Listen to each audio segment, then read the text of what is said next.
It is often said that the stories of history are written by its victors. But if this is true, what becomes of the downtrodden?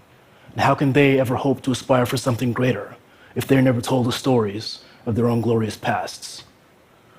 Ostensibly, I stand before you as a mere maker of clothing. But within the folds of ancient fabrics and modern textiles, I have found a higher calling. Through my work as a designer, I've discovered the importance of providing representation for the marginalized members of our society, and the importance of telling the most vulnerable among us that they no longer have to compromise themselves just so they can fit in with an uncompromising majority.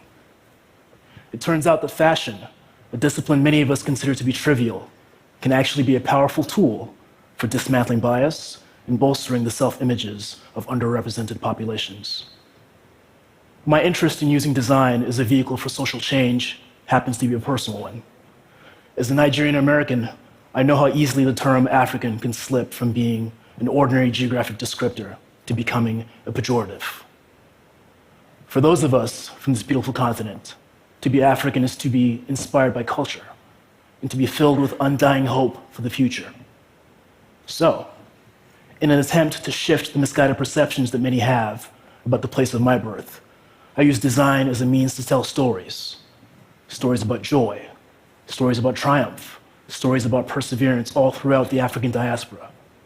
I tell these stories as a concerted effort to correct the historical record, because no matter where any of us is from, each of us has been touched by the complicated histories that brought our families to a foreign land.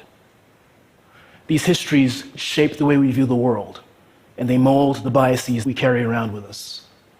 To combat these biases, my work draws aesthetics from different parts of the globe and crafts a narrative about the importance of fighting for inclusivity. By refashioning images from classic European art, and marrying them with African aesthetics, I'm able to recast people of color in roles of prominence, providing them with a degree of dignity they didn't have in earlier times. This approach subverts the historically accepted narrative of African inferiority, and it serves as inspiration for people of color who've grown wary of seeing themselves depicted without sophistication and without grace. Each of these culture-bending tapestries becomes a tailored garment or a silk scarf, like the one I'm very coincidentally wearing right now. And even when surrounded in a structure of European classicism, these narratives boldly extol the merits of African empowerment. In this way, the tools of the masters become masterworks to celebrate those who were once subservient. This metaphor extends beyond the realm of art and out into the real world.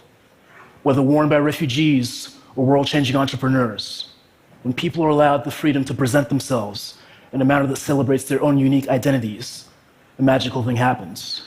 We stand taller, we're more proud and self-aware because we're presenting our true, authentic selves. And those of us who are around them, in turn, become more educated, more open, and more tolerant of their different points of view. In this way, the clothes that we wear can be a great illustration of diplomatic soft power. The clothes that we wear can serve as bridges between our seemingly disparate cultures. And so, ostensibly I stand before you as a mere maker of clothing. But my work has always been about more than fashion. It has become my purpose to rewrite the cultural narratives so that people of color can be seen in a new, nuanced light, and so that we, the proud children of sub-Saharan Africa, can traverse the globe while carrying ourselves with pride. It was indeed true that the stories of history were told by its old victors, but I am of a new generation. My work speaks for those who will no longer let their futures be dictated by a troubled past. Today, we stand ready to tell our own stories, without compromise, without apologies. But the question still remains: are you prepared for what you are about to hear? I hope you are, because we are coming regardless.